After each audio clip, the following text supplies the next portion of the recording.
Do you ever read or listen to something and you know what the whole passage means, but there are individual words in there that you just have no idea what they mean?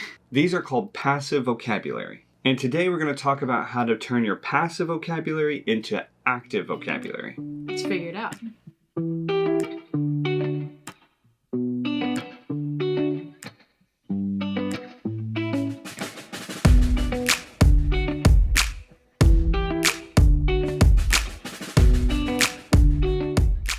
So passive vocabulary means words that you can recognize or look at or read or listen to and receive, and you kind of understand what they mean, but you couldn't actually use those words if you wanted to. You can't define them, you can't produce them, like sentences with them properly, like you don't exactly know what you mean. You just know the context they tend to appear in. Right, and so active vocabulary is the opposite. These are the words that you are using on a regular basis. You can write a correct sentence, you can pronounce them correctly, and all language learners will have a larger passive vocabulary than they do active vocabulary, which is totally normal. But as an advanced learner, your job is to try to figure out how to convert more of that passive vocabulary into your active vocabulary. Because you want to be able to produce more language and to be able to produce well-structured, organized, logical communication with flow and meaning to it, you've got to be able to engage some of those other words. Specifically, if you know the context in which they appear, but you don't know how to use them,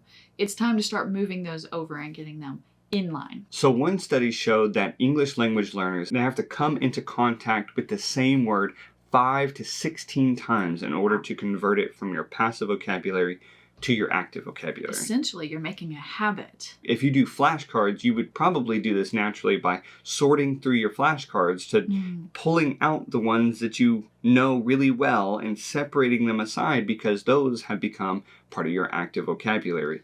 Kind of. Flashcards are difficult because they're great for memorizing the word itself and what it means, whereas these words that you're learning in context, because you understand much more context now, those are more difficult to fish out because, like, well, you know what it means, broadly speaking, but you don't know what it means. Or how to use it. So how can you get into this gap in between? How can you bring the word definitions that you know to meet the words that you know by context? Ultimately, it comes down to repeated exposure and using that word in the context that it needs to be in. Right, so that means receiving and observing where that word appears, but also utilizing it in various contexts where that word appears. And sometimes that means learning your words in phrases, and generally speaking, that's the way we suggest that you do it, because then you're using larger blocks of information and meaning. But if you want to sound more natural, you're going to have to learn how to use these and kind of break it out of some of those phrases and use it in others, and that requires knowing what the word means itself. So what we highly suggest for you guys is to be able to figure out other ways, other memory hooks that you can kind of dig into these words. How is it pronounced? How is it used in a sentence? What's a matching synonym for it? What are the antonyms of it? How can you use it in various structures or parts of speech in grammar? What are the feelings associated with that word? So there's a lot of different ways to approach a word, and what you need to be doing is not just focusing on 2 or 3 of the easiest ways for you personally to memorize a word, but you need to be coming at it from many different angles.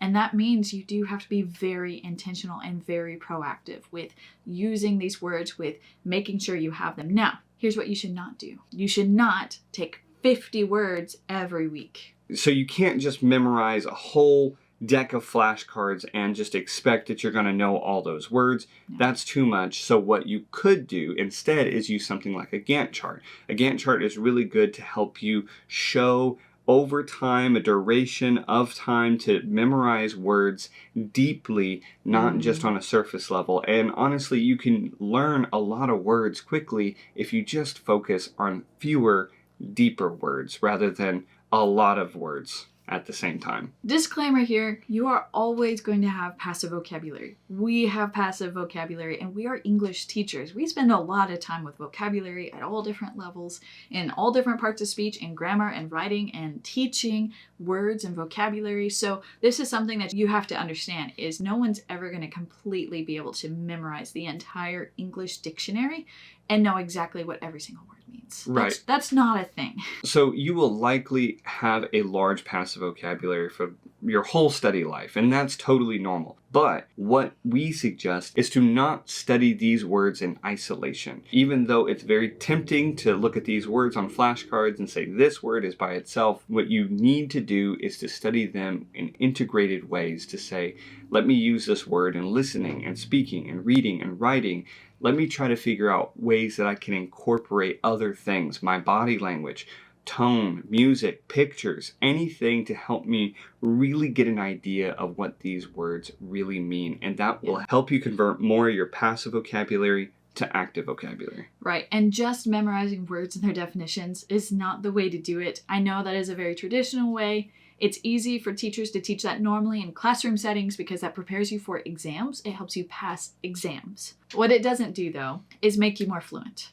So that's one of the things that we want to pull away from. If you are a high intermediate student or a low advanced student or any level in advanced, you need to be moving away from memorizing words by definitions and flashcards. You can do that some, but you don't need to be using that as a crutch. You need to be using those words in context. You need to be learning them and how to use them at the same time. So that's it for today's video, guys. We do a new video every week talking about English language learning strategies, about common grammar mistakes, and having natural English conversation.